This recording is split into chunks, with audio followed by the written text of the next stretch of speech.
Also here tonight, we have Republican Congressman Matt Gaetz, member of the House Judiciary Committee, and Chris Hahn, former aide to Senator Chuck Schumer and host of the Aggressive Progressive podcast on Revolver. We invited congressional Democrats to weigh in, but they declined.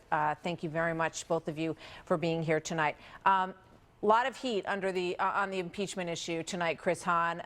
Let's look at this most recent poll from Fox. Should Trump be impeached? Is the wording here? No. Now you have yes 42%, no 50%. Obviously, reports of behind closed door battles between Nancy Pelosi and an increasingly vociferous group who really want to get this thing rolling and start these proceedings. Well, look, the more the president resists congressional oversight, which is reasonable and is prescribed by the United States Constitution and the Federalist Papers and has been part of our history for years, the more likely it is that we are first going to go to court, and then if he refuses court orders, he'll be impeached. Just like one of those articles of impeachment over Richard Nixon was about the president resisting congressional oversight and obstructing congressional oversight. And I hope that Congressman Gaetz will agree that Congress has an absolute right to perform reasonable oversight over the President of the United States, and the President of the United States does not get to choose what is or is not reasonable. That is up to the majority in the Congress, and I'm sure that the Congressman, a William and Mary graduate, would absolutely agree with that. Well, let's hear from him. Congressman Gaetz? I absolutely do, but the operative phrase there is reasonable oversight. Oversight is different than harassment. It's different than an endless search or a witch hunt. There has to be a reasonable legislative purpose for oversight to occur. And what's really instructive for context here is that there is a secret memo among the major Democratic chairmen of the committees that lay out their attempt to harass the president on a variety of issues that don't inform on a legislative decision. Just take today. We had an empty chair in front of us because Democrats have an empty agenda. They don't have bills to bring forward to reduce the cost of prescription drugs, to deal with the crisis of illegal immigration on our border. And so instead we have these show hearings where we stare at an empty chair. And I would hope that people all over the country would expect more of the Congress than this type of coordinated harassment. I just want to point out that, I mean, the chair was not empty for, I don't know, 30 or 50 hours. I can't remember exactly how many that Don McGahn sat before the special counsel. And I remember the days when Democrats were pushing so hard for a special counsel, had to have a special counsel. Absolutely. Got that because they wanted to investigate all of this. Got Robert Mueller, who they went, all over cable news saying he was the man. He was, had great integrity, was going to see this thing through. He did it for 2 years, was given all the documents that he requested from the White House. So, Chris, just a final word on this, and then I want to get to another aspect of this. But, I guess to some extent, the White House looks at this and says, when is enough enough? And can we move past this at any given point, or is it just going to go on and on and on with more subpoenas and more investigations? So the White House doesn't get to choose what is reasonable oversight. That's not what the Constitution prescribes. Congress gets to choose that. And it was okay and not privileged for him to testify before the special counsel. It's okay and not privileged for him to testify before Congress. It's like the president. So you think he's going to say something that he didn't written, say but he doesn't want already? A movie being produced. He doesn't want to see these. He doesn't want the public to hear these things being said. That's because he's hiding something, America. Maybe. All right. So, let's move on to the other aspect of this, because there's another side of this coin that's being investigated now, and that's, sort of how it all began. And, one of the things that's at issue here is, the credibility of some of the people who were involved in it.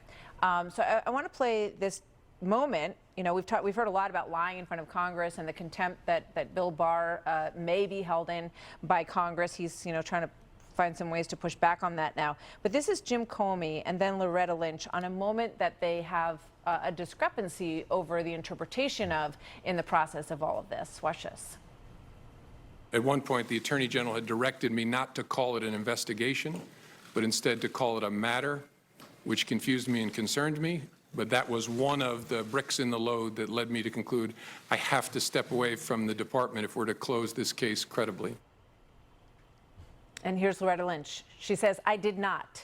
I have never instructed a witness as to what to say specifically, never have, never will. I was quite surprised by that was his characterization of it, she says. And she goes on to say, because that was not how it was conveyed to him, certainly not how it was intended. Chris Hahn, what do you say about that? Because that's a pretty significant turning point in that whole story of the Hillary Clinton investigation, because then Jim Comey took the reins of it after that. Yeah, look, I mean, it's wordsmithing. I don't doubt that somebody in justice tried to wordsmith it, some political appointee. I have no doubt of that. I don't know if that's the end of the world. Jim Comey did what he did, and had he not done what he done, I don't think Donald Trump be president today.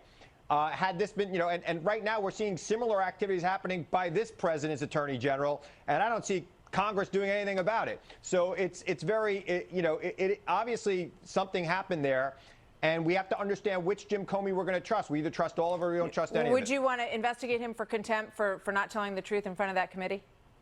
I would say that you've got a problem. Chris, and then Matt. Go ahead, Chris. I don't know if he didn't tell the truth. I don't know if he willfully lied before Congress. He did say that he was asked to wordsmith it by the Attorney General of the United States. Maybe she was saying, I call it a matter, and he was saying, I call it a case. So, there's a lot of there, and maybe they should both talk about it. It's sort of questionable to wonder which liar you're supposed to believe. Jim Comey repeatedly said that he wasn't leaking information, only later to have to admit that that had happened despite prior testimony. And then I don't think there's a single American who believes Loretta Lynch was talking to Bill Clinton on the tarmac about grandkids. And so I think it's indicative of the broader dynamic as we get closer and closer to the truth and the bias and the corrupt acts that led to this investigation. You're going to see Comey and Lynch turn on one another. You're starting to see in the intelligence community, Brennan and Clapper disagreeing with Comey about the extent to which the dossier funded by Democrats was part of the intelligence community's assessment. And so I think that as Mr. Downer continues his work to look into the leaks, the fraud before the FISA court, and then the corrupt intent back at the White House, those three things will open the door to, I think, a lot more. Thank you. I would say, Congressman, that the same amount of people who believe that the Trump Tower meeting was about adoption believe that the tarmac meeting was about but we've got a conclusion on that. The difference is there you already have the conclusion of Robert Mueller. That's why we got to hear from witnesses. We've got to read the So you're saying report, Robert Mueller didn't find there was no collusion? We don't really get to it. Chris Hahn, Matt Gaetz, to be continued. I can't wait. You can't wait. Come back. All right, we'll pick it up right there next time. Chris Hahn, Matt Gaetz, Congressman, thank you very much. Thank you. Good to see you both. Thank you.